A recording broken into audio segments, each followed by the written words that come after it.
Good evening everyone, welcome back to my channel. কেমন আছো তোমরা সবাই? আশা করছি সবাই খুব ভালো আছো, আমিও বেশ ভালো আছি। তোমাদের ওখানে গরম কেমন?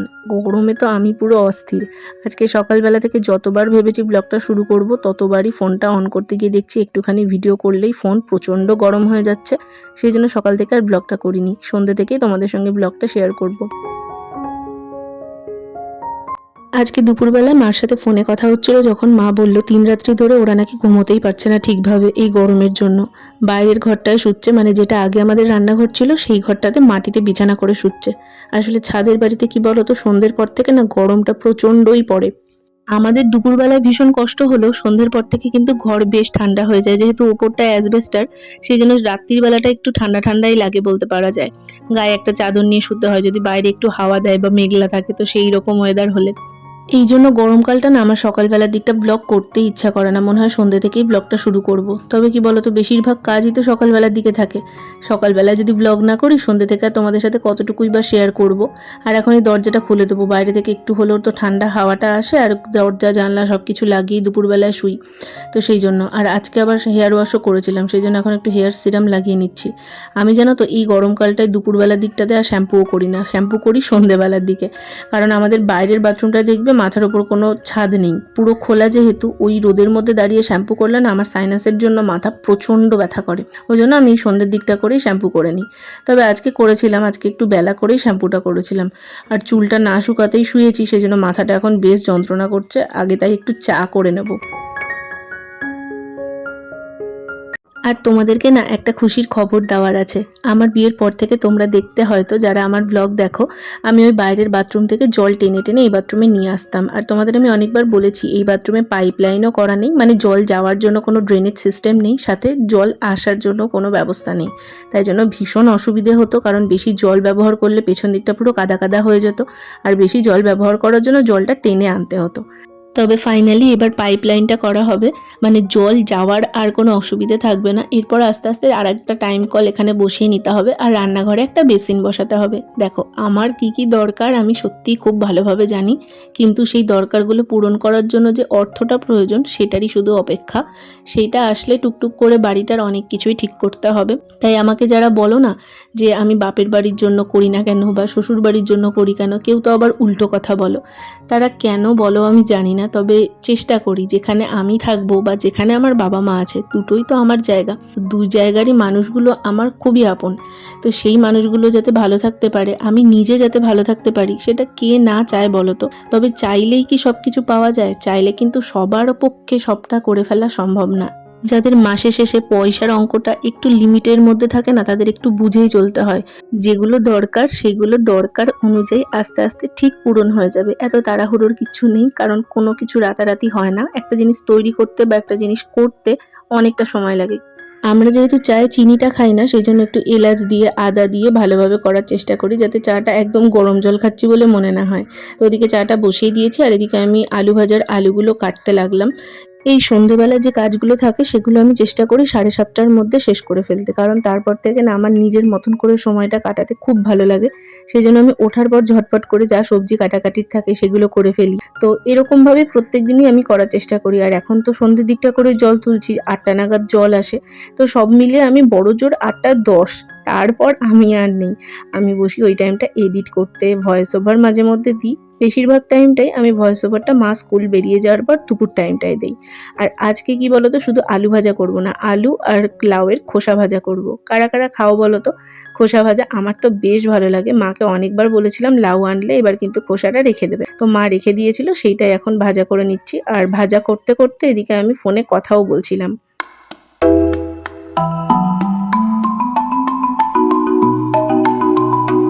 আমাকে তোমাদের মধ্যে একজন বলেছিলে যে আমি কেন রান্নার ভিডিওগুলো তোমাদের সাথে শেয়ার করি না। দেখো বেশিরভাগ দিন তোমরা দেখবে আমি ব্লগে দেখাই আলু ভাজা করছি, কারণ আমাদের বাড়িতে না সবাই সব কিছু খায় না। এবার যেটা খায় সেটাই তো করব। এবার বারবার যদি আমি তোমাদের দেখাই আলু ভাজা করছি, তোমাদের কি ভালো লাগবে সেটা দেখতে?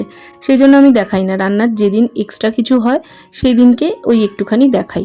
বহরমপুর গেলে যেমন মা অনেক রকম কিছু রান্না করে, কারণ ও বাড়িতে সবাই সবটা খায়। যেমন ধরো মোচার বড়া করে, কখনো কখনো দেখবে ওই ধোকার ডালনা করে, বিভিন্ন রকম জিনিস করে।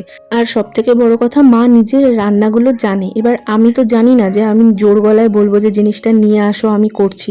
আমি আস্তে আস্তে শিখছি। আমার বিয়ের আগে কোনো রান্নাই জানা ছিল না, বিয়ের পর থেকে আমি আস্তে আস্তে বহরমপুর প্রত্যেকবার যাই আর একটু একটু করে শিখে শিখে আসি। বিয়ের আগে যেমন আমি কখনো মাছ রান্না করিনি, বাঁধাকপি রান্না করিনি, ফুলকপি বলো, পটলের তরকারি বলো, এগুলো কোনোটাই আমি বিয়ের আগে রান্না করিনি, শুধু চিকেনটা রান্না করতে জানতাম। তো সেই জন্য আমার একটু প্রবলেম হয়। এবার আমি একদম পারফেক্ট না করতে পারলে জিনিসটা নষ্ট হবে। দেখো, এটা খুব বাস্তব কথা। তুমি যদি নর্মাল পোড়া রুটিও করো, তোমার বাবা মা সোনামুখ করে খেয়ে নেবে, কিন্তু সব জায়গায় কিন্তু সেটা হয় না। তো আমি চাই না যে একদম ঝলসানো একটা রুটি নামিয়ে আমি বললাম যে তোমরা খাও কষ্ট করে। সারাদিন পর ও কাজ থেকে আসে, এবার তখন একটা বাজে অখাদ্য কুখাদ্য কি তাকে খেতে দেওয়া যায়?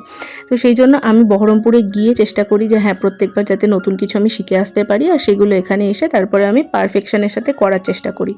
তো এটাই হচ্ছে ব্যাপার। আস্তে আস্তে একটা প্রেশার কুকার কিনলে আমি রাত্রের দিকটা একটু অন্যরকম রান্নাও করতে পারবো, তড়কা, তারপরে যেগুলো হয় প্রেশার কুকার দিয়ে সেইগুলো। তো আস্তে আস্তে আমার লাইফের যেরকম প্রোগ্রেস হবে সেরকম তোমরা সবটাই দেখতে পাবে, কোনো কিছুই তোমাদের থেকে লুকানো চুরানো থাকবে না। মা এখানে দোকানে গেছিলো, চানাচুরের প্যাকেটটা নিয়ে আসা হয়েছে, সেটাই এখন ঢেলে রাখা হচ্ছে। আর ওদিকে তো দেখলেই আমার মাসি শাশুড়ি এসেছে। আচ্ছা, কেউ আবার কিন্তু ভুল বুঝে বসো না যে আমি রান্নাটা ভালো করতে পারলাম কি না পারলাম সেটা নিয়ে আমাকে এই বাড়ির লোক একদম ঝাঁঝা করে মারধর করতে আসবে, সেরকমটা কিন্তু নয়। আমার নিজের মন থেকে মনে হয় ভালো রান্না করতে পারলে তবেই আমি সেটা করব। বাচ্চা 9টা, আমার আয়রন করা কমপ্লিট। মানি এসেছিল, তোমরা তো একটুখানি দেখলে। তো মানির সাথে বসে বসে ঘরে অনেকক্ষণ কথা টথা হলো, তারপরে আমি বসে ভিডিও দেখছিলাম। এখন এই মা চানাচুরটা ঢাললো। আর এখানেও না আমি একটা ফুচকা লোকের নাম্বার জোগাড় করেছি, তো ফুচকা ফোন করা হয়েছে, সে আসবে, এখন ফুচকা খাবো। এর আগের দিনকে একদিন ফোন করেছিলাম, তো এসেছে সেই 9:45টার সময়। এবার আজকে বললাম একটু তাড়াতাড়ি আসতে, এখন তো বাজছে 9টা, দেখা যাক কখন আসে।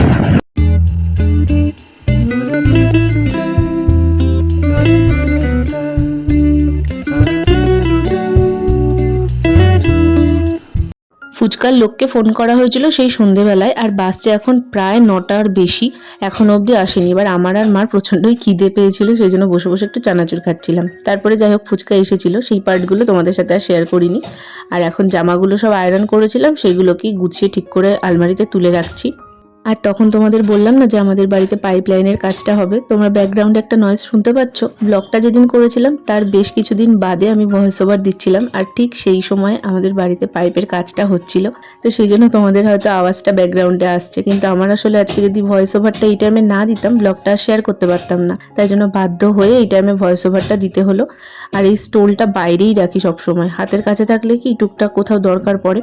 হাতে আসলে অনেক কটা ব্লগ জমে যাওয়ার জন্য তোমাদের সাথে সব আপডেটগুলো শেয়ার করতে একটু লেট হচ্ছে, তবে আস্তে আস্তে সব ভিডিও তোমাদের সাথে শেয়ার করে দেবো।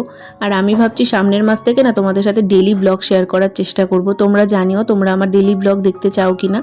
আর এই গরম পড়ার পর থেকে রাতের দিকটায় একবার গা না ধুলে না একদমই স্বস্তি পড়ে না, তাই এখন মুখটা ভালোভাবে ফেস ওয়াশ করে নিলাম, আর এরপর একটু স্কিন কেয়ার করে নেবো।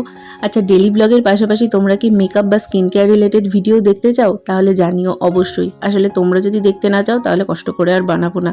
এই গরমের মধ্যে ভয়েস ওভার দিতেই বলো বা ভিডিও করতে প্রচণ্ডই কষ্ট হয়, তাই যেটা তোমরা পছন্দ করবে সেই জিনিসই বানাবো। এরপর বেশ অনেকটা টাইম আমি ভিডিও এডিট করছিলাম, আর এদিকে মা ভাত বসিয়ে দিয়েছে, তার সাথে বড়া ভাজাগুলো আর একবার গরম করে নিচ্ছে। আর ওদিকে কিন্তু রিন্টুও চলে এসেছে।